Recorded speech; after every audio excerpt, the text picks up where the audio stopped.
Halo Tribuners, kembali lagi bersama saya Aswin Lumintang di acara Tribun Bakudapa edisi spesial Euro 2020. Dan seperti kita ketahui bersama bahwa Euro 2020 ini telah menyelesaikan akan babak penyisihan ya. Dari 24 tim sudah tersisa 16 tim. Dan ini yang kita akan perbincangkan sebentar dengan tema Road to Wembley, Road to Wembley kian panas.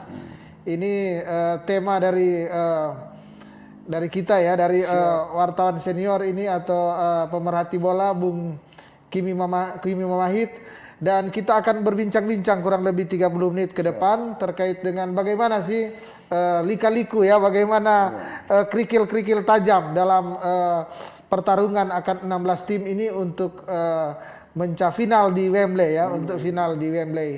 Dan sebelum kita berbincang, mungkin kita akan lebih baik, kita akan membuka ini ya, membuka masker agar supaya lebih nyaman.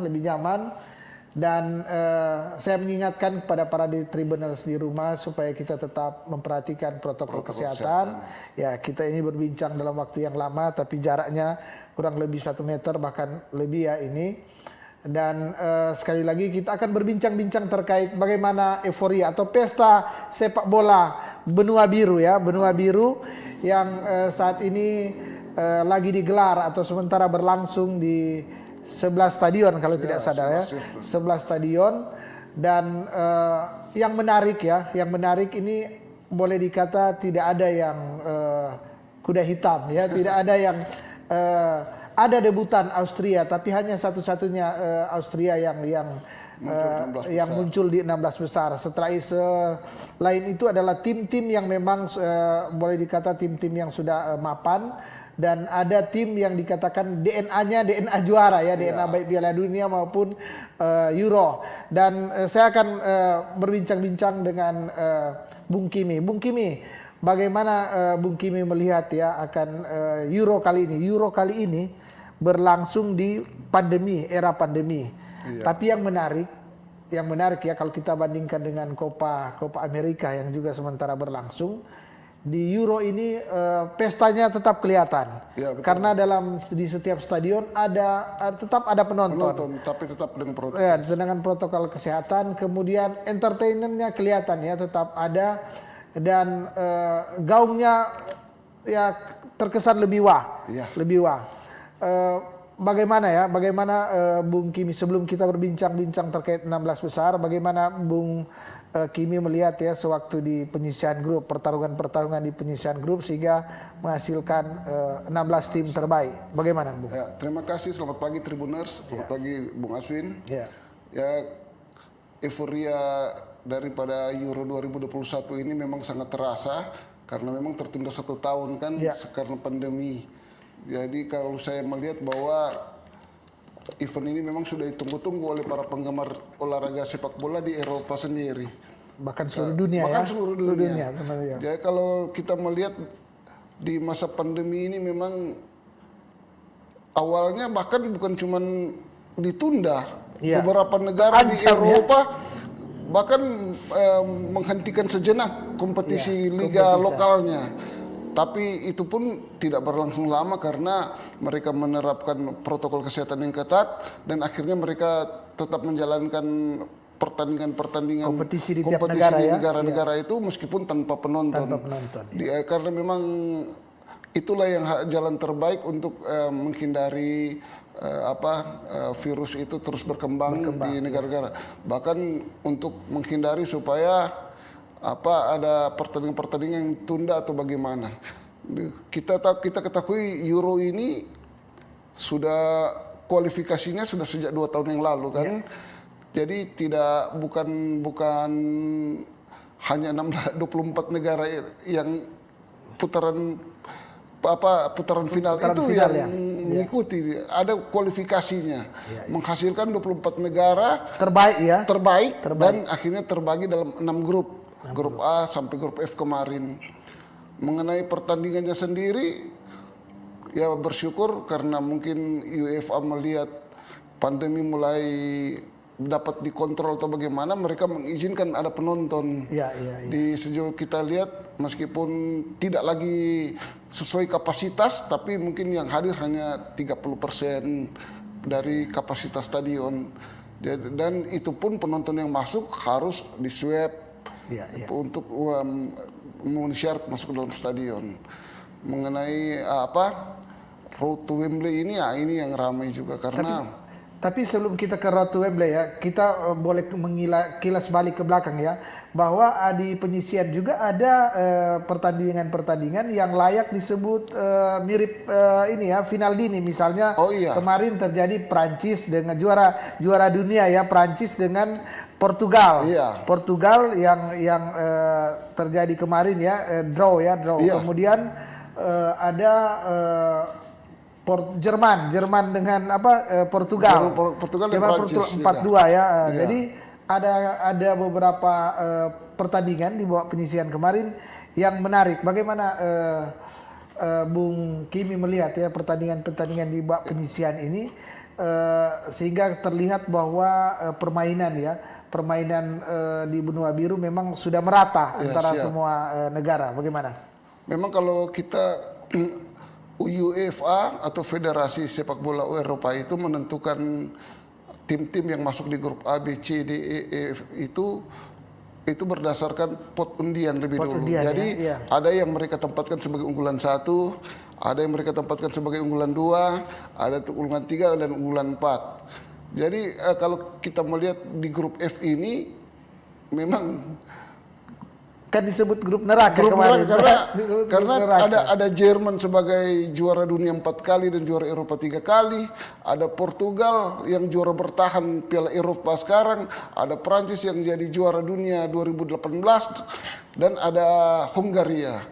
Itu bukan itu memang hasil undian atau drawing menghasilkan pertandingan yang sepertinya di grup F ini semua pertandingan khususnya yang melibatkan 3 tim tadi semua itu ada pertandingan final dini. Kita lihat Jerman di main pertama sudah langsung dikalahkan Prancis 0-1. Tetapi di pertandingan kedua Jerman mampu mengalahkan Portugal yang notabene juara Piala Eropa ya. Juara bertahan. Tapi di pertandingan ketiga Jerman kembali kewalahan lawan Hungaria kan. Beruntung mereka bisa bermain dua-dua dan lolos sebagai peringkat ketiga terbaik. Jadi juara grupnya adalah Prancis, juara keduanya atau runner-up-nya Portugal, dan Jerman lolos sebagai peringkat ketiga. Dan tiga-tiga ini sekarang menjadi ancaman bagi tim-tim lain. Karena di babak fase knockout ini tidak ada lagi bilang 6 poin, 9 poin. Yang ada tinggal siapa menang melaju ke 8 besar, siapa kalah tersingkir pulang. Tapi di grup-grup lain juga, tapi kalau saya lihat di grup-grup lain tidak terlalu banyak kejutan. Italia lolos sesuai prediksi. Hanya mungkin yang dramatis misalnya Denmark yang nyaris 2 kali kalah loh. Dia sudah 2 kali kalah dan menang lawan Rusia. Kalau di grup-grup lain saya lihat berjalan sesuai prediksi. Italia sebagai juara grup, Inggris juga, kemudian di Belgia, Belanda itu cuma di grup Spanyol yang memang untuk menempatkan Spanyol sebagai unggulan utama grup agak sulit karena mereka lagi berusaha membangun kembali tim yang baru kan tapi di tangan pelatih Luis Enrique mereka sudah membuktikan bisa masuk ke 16 besar. Dan dengan kemarin mereka terpuruk tidak lolos di kalau di Piala Dunia 2018 mereka kandas di penyisian. Tapi memang pemainnya sudah banyak berganti kan, sudah tidak lagi seperti yang ketika mereka juara Piala Dunia tahun 2010 di Afrika Selatan, di mana di saat itu mereka diperkuat oleh Xavi Hernandez, Andres Iniesta, Charles Puyol, kiper Iker Casillas dan lain-lainnya. Tapi yang mungkin nama besar dan pengalaman yang ini ya. Tapi saya tahu di Manado ini fans Spanyol banyak sekali. Jadi saya tetap mengunggulkan Spanyol ya di babak 16 besar ini bisa lolos lah ya. Paling tidak perempat final lah. Ini Bung Kimi, ini saya sempat baca-baca ada beberapa ulasan bahwa dikatakan bahwa Piala Eropa ini memang sisi bisnisnya sudah sangat tinggi ya, sudah sangat tinggi. Dan dulu ya sempat waktu di zaman Michel Platini sebagai ketua UEFA ya, sebagai ini presiden UEFA, dia sempat ada beberapa mafia lah, boleh dikatakan pengaturan skor dan segala macam ya, yang membuat dia diganti, bahkan kena sanksi ya, kena sanksi. Ini menilik ada selentingan yang beredar dengan misalnya di grup F ya, terjadi ada yang mengejutkan, drama yang mengejutkan yang akhirnya meloloskan semua tim yang kuat. Contoh waktu itu Prancis bisa draw ya, di terakhir Prancis draw 2-2 dengan Portugal, kemudian Hungaria dengan Jerman 2-2 juga. Kemudian Denmark dia bisa menang dengan nilai 4-1 ya, dengan jumlah gol yang besar 4-1, sehingga dia yang semula diprediksikan bisa tidak bisa melanjutkan ke babak 16 besar, malahan bisa jadi runner up ya,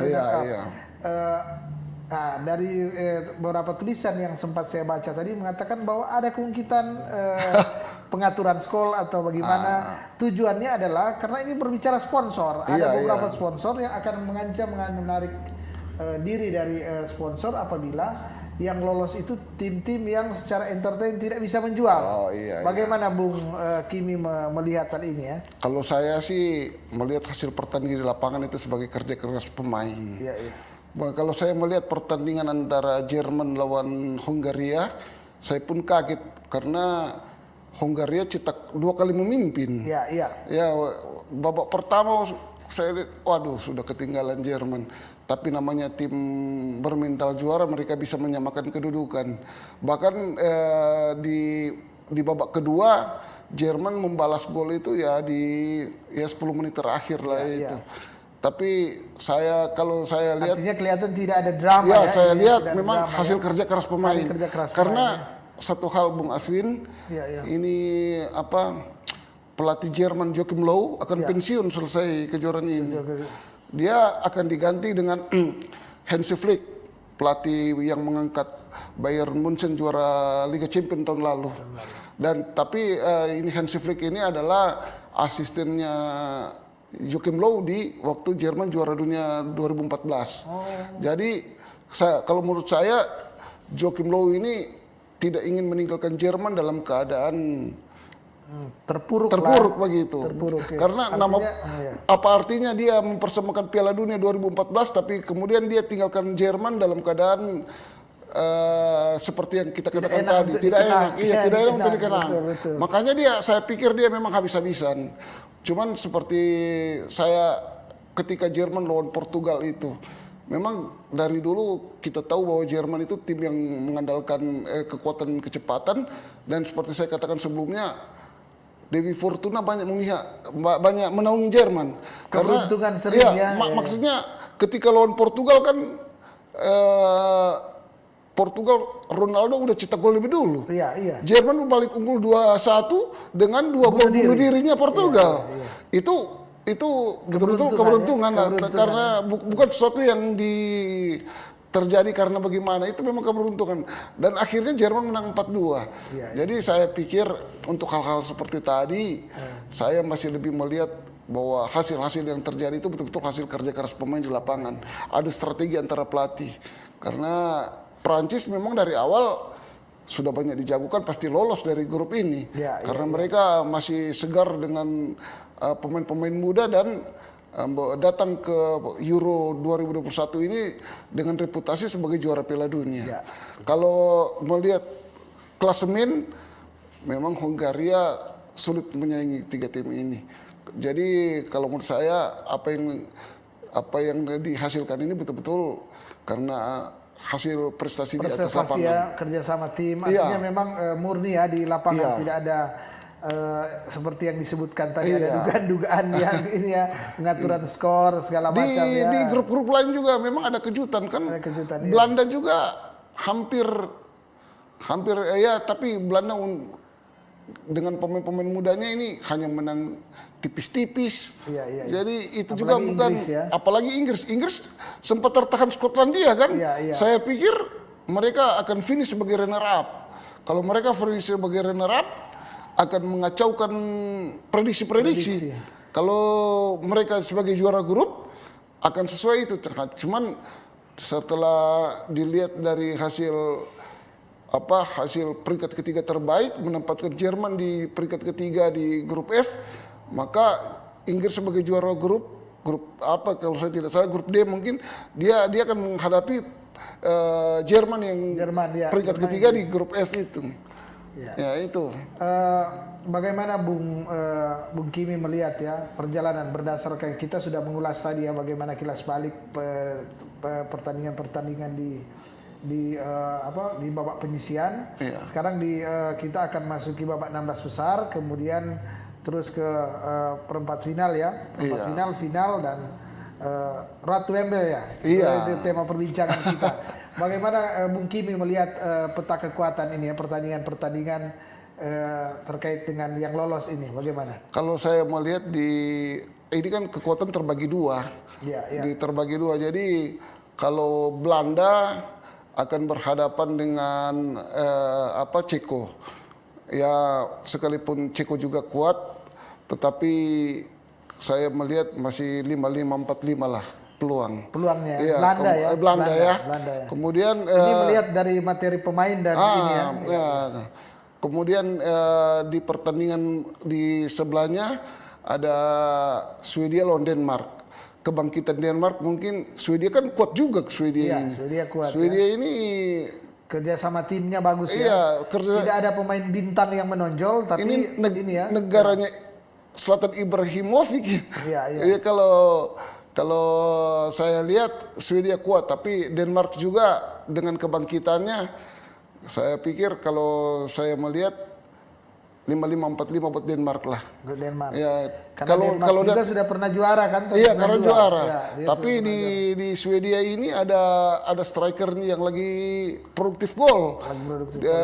Si Emily Forsberg. Dia sudah mencetak 3 gol.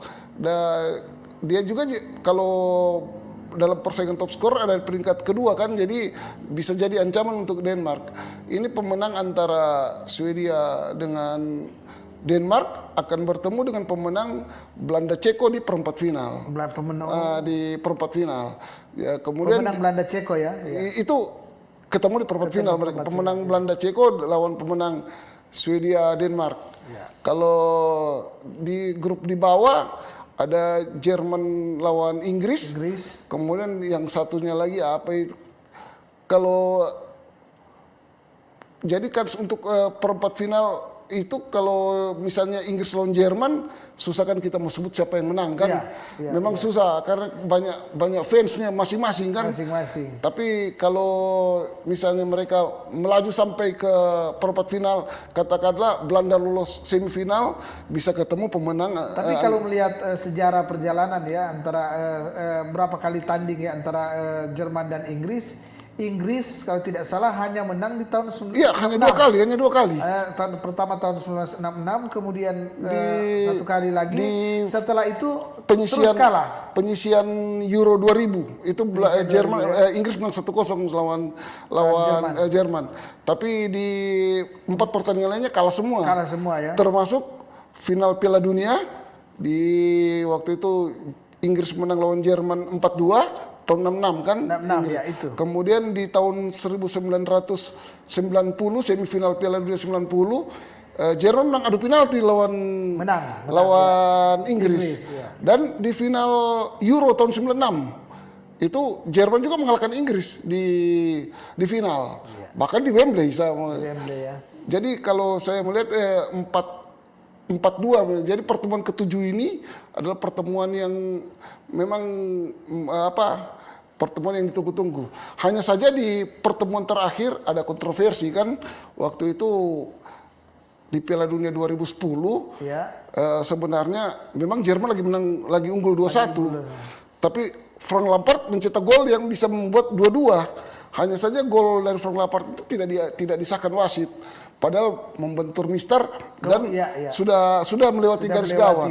Garis gawang. Waktu itu kan belum ada VAR, belum ada video assistant referee. Jadi menang kontroversi terakhir Wasit tidak melihat. Iya. Wasit tidak melihat. Jadi bola itu setelah memantul ke tanah, ke gawang, belum ke jala kan, dibuang oleh kiper Jerman ya. Akhirnya karena kedudukan tetap tidak berubah, Jerman tambah 2 gol, Inggris kalah jadi 4-1. Itu pertemuan terakhir di 2010. 2010 ya. Ini pertemuan sekarang yang sangat ramai lah. Artinya secara sejarah Inggris memang harus melawan psikis, karena di sepak bola ini juga selain pertarungan ini psikis juga mempengaruhi mempengaruhi. Justru itu selalu ulasan-ulasan selalu ada sejarahnya. Bung Aswin sebaiknya kita lihat Bagan aja ya. Ya siap. Daripada kita meraba-raba mengira-ngira. Iya. Jadi seperti tadi saya katakan Swedia Ukraina. Ya. Ukraina ya. Ya, Swedia ternyata lawan Ukraina. Ukraina itu ini peluang 50-50.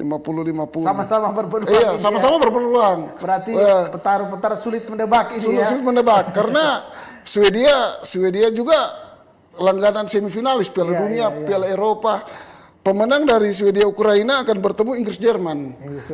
Jadi itu ketemu di perempat final. Jadi bisa jadi katakanlah Swedia ketemu antara bisa Inggris bisa Jerman. Kemudian di grup bawahnya Belanda lawan Ceko. Ini juga seru ya. Ini juga seru. Juga ya. Karena reputasi Ceko juga tidak bisa dimainkan. Sebab mereka dia punya sejarah bola yang lama juga. Punya sejarah panjang. Secara panjang. Iya. Di bawahnya ada Wales lawan Denmark. Jadi Wales lawan Denmark. Ini tim yang penuh kejutan. Denmark yang dua pertandingan di babak penyisihan kalah dan dia hanya menang sekali. Kemudian tapi langsung run up dan lolos. Wales ini juga mempunyai paling tidak ada 2 pemain ya yang luar biasa, ada Gareth Bale dan Ramsey ya yang bermain di Arsenal dan Tottenham mungkin ya untuk Gareth Bale ya dari Gareth Bale. Ini Wales kan dia Wales. Jadi seru juga, ada pemain bintang. Tetap ada pemain bintang. Tapi katakanlah siapapun yang menang antara Wales Denmark, dia akan ketemu Belanda Ceko kan? Belanda Ceko. Ya, karena fans banyak juga kita katakanlah ada peluang Belanda kalau Belanda lolos ke mungkin secara bisnis banyak orang menginginkan Belanda. Saya mengatakan banyak fans kan. Jadi kalau Belanda lolos sampai ke semifinal, dia akan bertemu antara pemenang di atas. Bisa jadi katakanlah Inggris Jerman itu bisa mengalahkan pemenang Swiss Ukraina. Jadi bisa jadi Belanda lawan Inggris atau Belanda lawan Jerman semifinal. Sementara di grup sebelah ada Belgia lawan Portugal. Ini juga seru. Ini pasti seru. Karena Portugal sekarang lagi di peringkat 1 dan Belgia peringkat 1 Belgia secara ranking ya. Dan Belgia itu punya pemain-pemain hebat kan. Di situ ada Eden Hazard dari Real Madrid, Romelu Lukaku dari Inter Milan, dan juga ada Kevin De Bruyne dari Manchester City. Untuk menghadapi Portugal yang dan penjaga gawangnya juga mungkin Thibaut itu kipernya Real Madrid. Kipernya Real Madrid. Memang ini pertandingan ini akan menarik Portugal karena Portugal juga lagi semangat-semangatnya. Portugal selain ada pemain senior kalau kita lihat ada Bruno Fernandes dari meskipun Cristiano Ronaldo saat ini udah 36 tahun. Tapi ternyata dia masih produktif sebagai goal getter kan. Dia sudah mencetak 5 gol. Mencetak gol. 5 gol. Kemudian ini yang seru lagi. Udahlah Italia lawan Austria.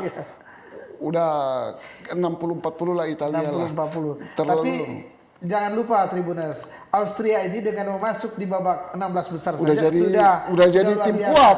Udah tim kuat. Debutan. Debutan. Dia baru kali ini tembus sampai babak 16 besar. Pemenangnya ini di perempat final sudah saling berhadapan. Jadi katakanlah Portugal yang menang di sebelah ya, ya, katakan ya. Portugal yang menang karena saya tahu di Tribunas banyak Portugal, banyak. di rumah juga banyak Portugal. Katakan Portugal yang menang. Akan ketemu Italia di seru delapan besar. Di ya. 8 besar. Italia. Kalau Bung Aswin jagokan siapa kalau Italia lawan Portugal itu? Ya biarlah kata hati Tribuners yang menjawabnya kan.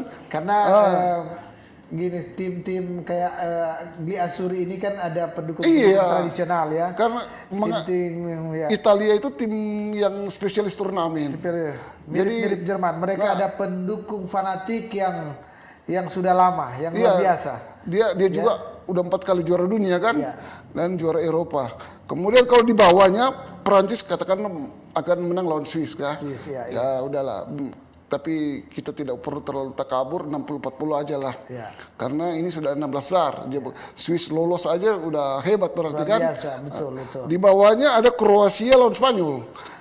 Ini sulit untuk menang juga ya. Karena prestasi terakhir Kroasia adalah runner up Piala Dunia 2018 di Rusia.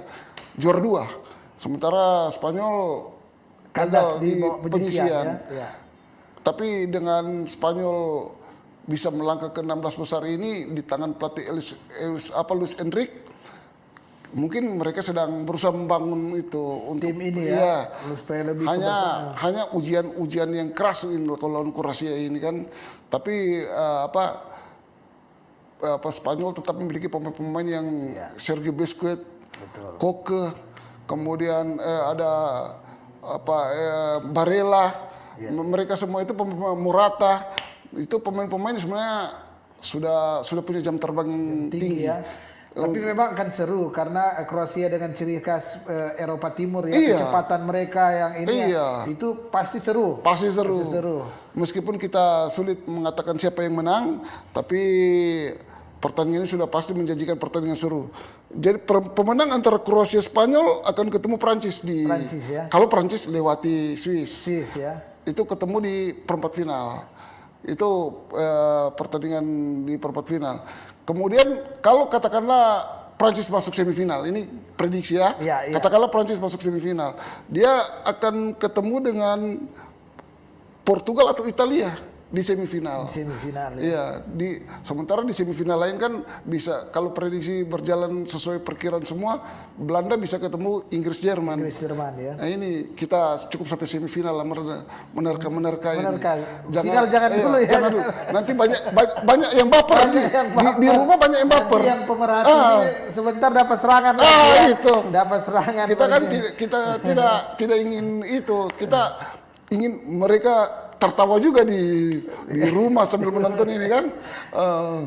Jadi kalau itu ketemu Italia ketemu Portugal atau Italia ketemu pemenang Prancis di semifinal, kemudian Belanda ketemu pemenang antara Inggris Jerman, itu semifinal yang semakin panas. Seru, yang menarik yang menarik dan menggugah akan jadi adrenalin kita ya. Inggris juga sebagai tuan rumah tidak mudah untuk datang ke Stadion Wembley. Di tanggal 12 Juli final. Meskipun di penyisian Inggris main di kandang sendiri semua ini. Iya, betul. Lawan Jerman pun di Wembley. Secara psikologis harusnya ini diuntungkan secara tapi sejarah membuktikan Jerman mengalahkan Inggris di semifinal di final Euro 96 itu di Wembley. Kemudian jadi kalau sudah tim papan atas yang bertanding tidak jadi jaminan main di mana saja mereka akan tetap kuat. Jadi Tribuners kita sudah melihat ulasan ya dari Bung Kimi tadi luar biasa ya. Ulasan bagaimana tim-tim ya nanti tim-tim yang akan berjuang bagaimana road to Wembley ya, bagaimana yang dikatakan seperti tema kita kian panas dan memang kian panas ini ya. Seperti kita ketahui bersama bahwa dan ini menarik ditonton, mengajak untuk menonton karena apa? Di pesta Euro kali ini memang semua tim yang kuat yang memiliki DNA di Piala Eropa maupun Piala Dunia itu semua masih ada.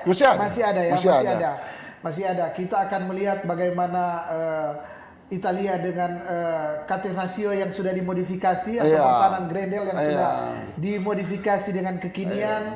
Kita akan melihat Belanda dengan total football yang sudah juga diubah agak pragmatis ya, tapi masih ada total footballnya. Kemudian kita akan melihat Inggris dengan kick and rush yang juga sudah dimodifikasi ya Bung ya.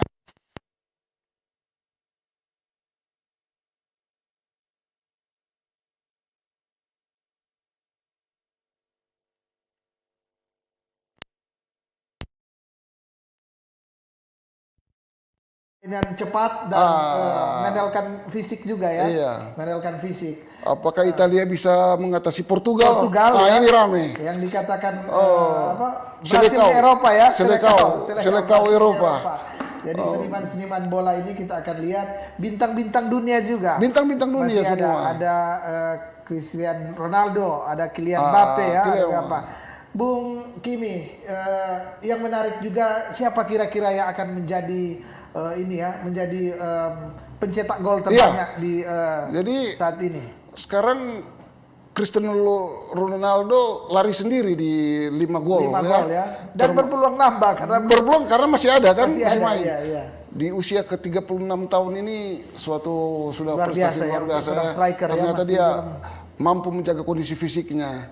Karena banyak pemain yang sudah lepas 30 udah tidak lagi produktif kan, tapi dia itu umur 36 ini masih itu. Dan Cristiano Ronaldo baru memecahkan rekor ya, bahkan sudah melampaui jauh. Iya. Dia melampaui rekor Michel Platini yang selama Piala Dunia mencetak kalau tidak salah Platini 8 gol. Iya. Dan saat ini Cristiano Ronaldo sudah melewati jauh. Iya. Sudah melewati jauh. Itu ya karena ya itulah mungkin kalau tadi Bung Asin bilang ada DNA juara. Iya, ini betul. Cristiano Ronaldo mungkin ada DNA goal getter. Iya. DNA memang pemenang sebagai ini ya. Dan dia bukan cetak gol keberuntungan. Iya, memang dalam usaha ya. Dalam usaha, baik tendangan bebas, tendangan penalti, tendangan jarak jauh atau sundulan. Jadi di klasemen top skor sekarang Cristiano Ronaldo sendiri di 5 gol. Kemudian di peringkat kedua ada 5 pemain. Termasuk yang pertama si Patrick Schick. Ini dari mana ya? Dari Patrick Schick ini andalan dari Austria. Ya. Dia ketika mencetak gol ke gawang Skotlandia, dia mencetak gol dari jarak 45 meter. Dan itu menjadi satu rekor tersendiri ya. Yang mengingatkan orang kepada gol Arihan ya dari Belanda di gawang Italia tahun 1978 di Piala Dunia di Argentina. Luar biasa Bung Kimi. Iya. Tahun berapa itu Bung Kimi? 78 itu kan? 78 ya. Mungkin ada yang belum lahir ya. Tapi waktu itu skornya 2-2 ya. Belanda lawan Italia. Ya Patrick Schick. Kemudian Romelu Lukaku juga 3 gol. Ini striker maut dari Belgia kan? Yang bermain di Inter Milan. Kemudian ada Giorgino Wijnaldum itu pemain Belanda. Dia juga bisa karena Belanda punya juga pemain yang sudah mencetak 2 gol itu Memphis Depay. Tapi kalau Wijnaldum ini sudah 3 gol. 3 gol ya. Kemudian di situ juga ada Emily Forsberg. Emily Forsberg ini andalannya Swedia. Swedia kan masih main kan. Betul. Jadi masih berpeluang tambah gol. Ya. Hanya satu yang sudah tidak berpeluang untuk tambah gol yaitu Robert Lewandowski. Robert Lewandowski juga sudah cetak 3 gol tapi Polandia sudah tersingkir ya. Sayang sekali. Mungkin saya ingin... Padahal ini Lewandowski ini striker Bayern Munchen. Iya. Dan dikatakan seharusnya kalau ada pemain terbaik tahun kemarin harusnya Robert Lewandowski karena dia yang membawa Munchen juara ya waktu itu, bawa Munchen juara dengan permainan yang apik sepanjang tahun itu sekali, ya. Iya. Mungkin saya ingin bertanya terkait Ronaldo. Bagaimana Bung Kimi melihat ya seorang Ronaldo dengan usia kalau tidak salah 36 tahun, posisi striker yang harus lari dan butuh kecepatan tapi performa masih bagus. Bagaimana? Ya, saya melihat bahwa itu berarti bentuk dari hasil kedisiplinan. Ya kan, tidak mungkin dia berada di kondisi seperti itu kalau dia sendiri tidak disiplin menjaga. Betul. Berarti dia tetap berlatih keras, menjaga kondisi dan Ronaldo juga ditopang atau ditunjang oleh tim Portugal yang kuat. Karena tim Portugal itu bagaimanapun juga secara tim adalah tim yang kerja sama timnya bagus dan mereka juara bertahan kan. Iya. Dan ada pemain-pemain penopang yang kualitasnya ya tidak jauh-jauh beda. Tidak berbeda ya. Bahkan mereka lebih semangat karena ada Ronaldo di lapangan. Ronaldo, ya. Ya kan, kehadiran Mega Bintang memberikan motivasi kepada pemain-pemain lainnya untuk supaya lebih paling tidak mengimbangi dan membentuk satu tim yang kuat. Kan ini teamwork. Main sepak bola kan harus 11 orang. Kalau Bung Kimi melihat selain Ronaldo siapa yang bisa menyaingi dia dengan melihat posisi saat ini? Kalau secara perorangan memang tidak ada yang menonjol kali ini. Sepertinya kolektivitas tim lebih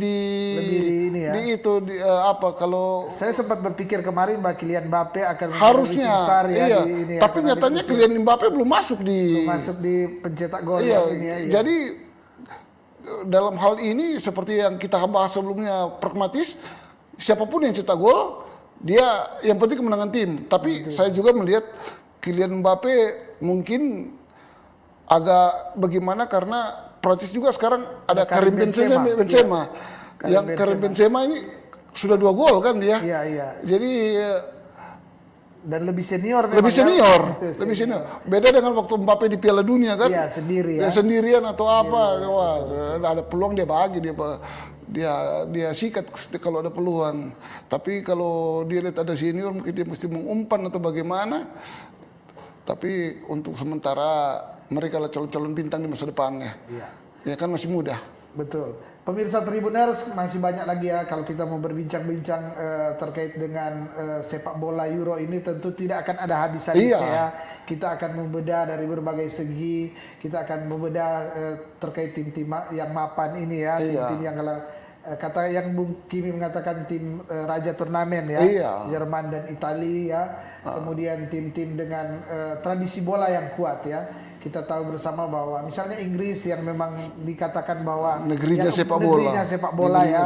Tapi ironisnya baru 1 kali juara Piala Dunia dan belum pernah mengecap juara. Mungkin kali ini mereka akan berusaha. Kali ini akan berusaha ya. Jadi banyak hal yang kita akan bicarakan habis-habis. Tapi waktu juga yang membatasi kita dalam perbincangan ini. Tapi Tribuners, mudah-mudahan ya apa yang kita bicarakan ini boleh memberikan referensi bagi para Tribuners. Kira-kira siapa yang mau diunggulkan, memberikan juga memperkaya akan referensi, bahkan boleh bermanfaat ya, memberikan ya hiburan bagi kita. Dan sebelum mengakhiri mungkin ada pesan-pesan atau himbauan kepada para penggemar bola di mana saja berada. Silakan Bung Kimi. Silakan nikmati saja di Euro ini ya, tidak perlu terlalu apa-apa lagi saling bully di medsos atau apa.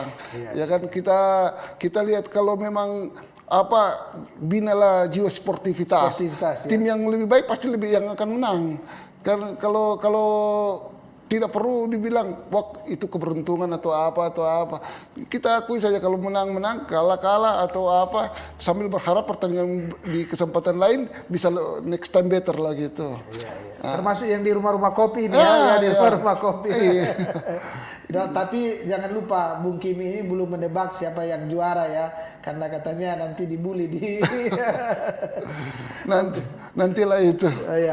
Oke, sekali lagi saya Aswin Lumintang dari Tribun Baku Dapa mengucapkan terima kasih. Terima kasih Bung Aswin. Bung Kimi ya yang sudah hadir menerima undangan dari kami dari Tribun Baku Dapa, dan saya juga mengucapkan terima kasih kepada para Tribuners yang sampai saat ini masih menonton acara ini. Terima kasih Tribuners. Dan saya juga ya mengharapkan agar supaya para Tribuners terus menyaksikan akan acara Tribun Baku Dapa.